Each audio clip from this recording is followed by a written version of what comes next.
வணக்கம். இன்றைக்கி நம்ம பார்க்க போகிற சமையல் என்னென்னு பார்த்திங்கன்னா, ஒரு சுகர் லெவல் கண்ட்ரோல் பண்ணுற மாதிரியும் அதே சமயம் வெயிட் லாஸ் பண்ணுற மாதிரியும் ஒரு அருமையான கொள்ளு இட்லி எப்படி செய்யலாங்கிறத பார்க்கலாம். ரெகுலராக எடுத்துகிட்டு வரும்போது சுகர் லெவலும் கண்ட்ரோல் ஆகும், வெயிட்டும் நல்லா குறையும், டேஸ்ட்டும் நார்மல் இட்லி மாதிரி தான் இருக்கும், வித்தியாசம் தெரியாது. அதுக்கு சூப்பரான ஒரு சட்னியை ரெடி பண்ணியிருக்கேன். வாங்க அதை எப்படி செய்யலாங்கிறத பார்க்கலாம். இப்போ ஒரு பவுல் எடுத்துக்கலாம். மெஷரிங் கப்பில் 3/4 கப் அளவுக்கு கருங்குருவை அரிசி எடுத்திருக்கேன். இதுக்கு பதிலாக நீங்கள் எந்த அரிசி வேணாலும் எடுத்துக்கலாம். பச்சரிசி, புழுங்கல் அரிசி, இல்லை இட்லி அரிசி, எந்த அரிசினாலும் எடுத்துக்கலாம். நான் இன்றைக்கி கருங்குருவை எடுத்திருக்கேன். அதுக்கு பதிலாக மாப்பிள்ளை சம்பா அந்த மாதிரி எந்த விதமான அரிசினாலும் சேர்த்துக்கலாம். 3/4 கப் அளவுக்கு சேர்த்துக்கலாம். இப்போ அதே கப்பில் 3/4 கப் அளவுக்கு கொள்ளு எடுத்திருக்கேன். இப்போ அதையும் இதோடு சேர்த்துக்கலாம். இப்போ இதில் 1/4 கப் அளவுக்கு சாதாரண இட்லி அரிசி சேர்த்துக்கிறேன். உங்கள்கிட்ட பாரம்பரிய அரிசி, கருங்குருவை அரிசி, இந்த மாதிரி வேறு எந்த அரிசி இல்லை அப்படின்னு நினச்சிங்கன்னா, நார்மலான அரிசி வந்து பச்சரிசியோ, புழுங்கல் அரிசியோ, இல்லை இட்லி அரிசியோ நீங்கள் 1 கப் அளவுக்கு சேர்த்துக்கோங்க. நான் வந்து அந்த அரிசி கருங்குருவை 3/4 கப்பு சேர்த்ததுனால இது வந்து 1/4 கப் அளவுக்கு எடுத்திருக்கேன். மொத்தம் அரிசி வந்து 1 கப் அளவுக்கு எடுத்துக்கோங்க. மெஷரிங் கப்பில் 1/4 கப் அளவுக்கு உளுந்து சேர்த்துக்கலாம். 1 டீஸ்பூன் போல் வெந்தயம் சேர்த்துக்கலாம். இப்போ அதில் நல்லா 2-3 தடவை கழுவிட்டு வந்துட்டு பார்க்கலாம். இப்போ நல்லா 4-5 தடவை கழுவிட்டு தண்ணி ஊற்றி வச்சுருக்கேன். நல்லா ஒரு 5 மணி நேரம் ஊறட்டும். ஊறினதுக்கப்புறம் பார்க்கலாம். இப்போ இது நல்லா ஊறிடுச்சு. இப்போ அரைக்க போகிறதுக்கு முன்னாடி ஒரு 1/4 மணி நேரத்துக்கு முன்னாடி அவல் எடுத்திருக்கேன். இன்றைக்கி நான் எடுத்திருக்க அவல் பார்த்திங்கன்னா பூங்கார் அரிசி அவல் எடுத்திருக்கேன். இதுக்கு பதிலாக நீங்கள் சாதாரண வெள்ளை அவல் இல்லைன்னா சிவப்பு அவல் கூட எடுத்துக்கலாம். இப்போ இது வந்து நல்லா ஒரு 1/4 மணி நேரம் ஊறிடுச்சு. இப்போ இது ரெண்டையும் சேர்த்து அரைச்சிட்டு பார்க்கலாம். மிக்சிலேயோ கிரைண்டர்லேயோ எது விருப்பமோ நீங்கள் அரைச்சிக்கலாம். நான் வந்து மிக்சியில் கொஞ்சம் கொஞ்சமாக போட்டு நல்லா நைஸாக அரைச்சிட்டு பார்க்கலாம்.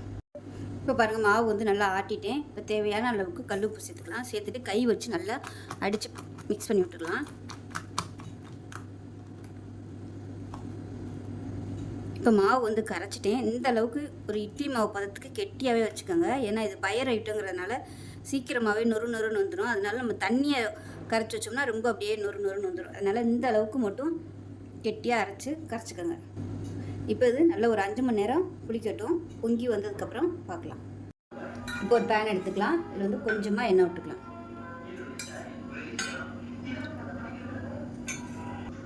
எண்ணெய் சூடானதும் 2 டேபிள் ஸ்பூன் உளுந்து சேர்த்துக்கலாம். 2 டேபிள் ஸ்பூன் கடலைப்பருப்பு சேர்த்துக்கலாம். இப்போ காரத்துக்கு ஏற்ற மாதிரி வரமிளகா சேர்த்துக்கலாம். இது வந்து சின்ன வரமிளகா தான். இப்போ ஒரு 4 பல் பூண்டு சேர்த்துக்கலாம். அது கூடவே மீடியம் சைஸாக 2 பெரிய வெங்காயம்.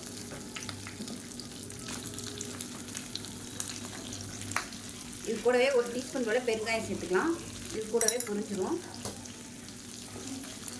இப்போ மீடியம் சைஸாக ஒரு 3 தக்காளி கட் பண்ணி வச்சுருக்கேன். அதையும் சேர்த்துக்கலாம்.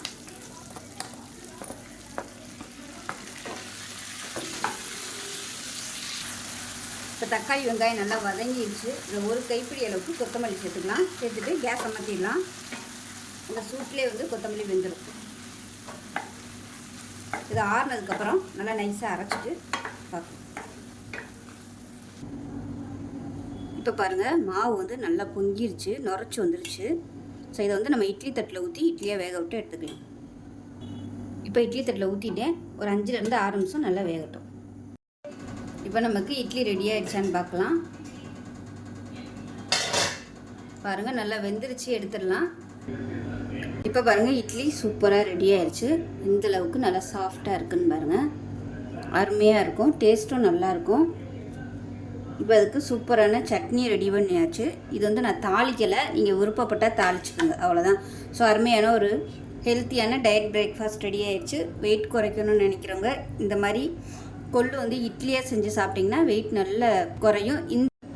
இதே மாவில் நீங்கள் தோசையாகவும் ஊற்றிக்கலாம். அடுத்த வீடியோவில் தோசை எப்படி செய்கிறதுங்கிறத காமிக்கிறேன். ஸோ இந்த வீடியோ பிடிச்சிச்சின்னா லைக் பண்ணுங்கள், கமெண்ட் பண்ணுங்கள், சேனலை சப்ஸ்கிரைப் பண்ணுங்கள், பக்கத்தில் உள்ள பெல் பட்டனை ப்ரெஸ் பண்ணுங்கள். நன்றி.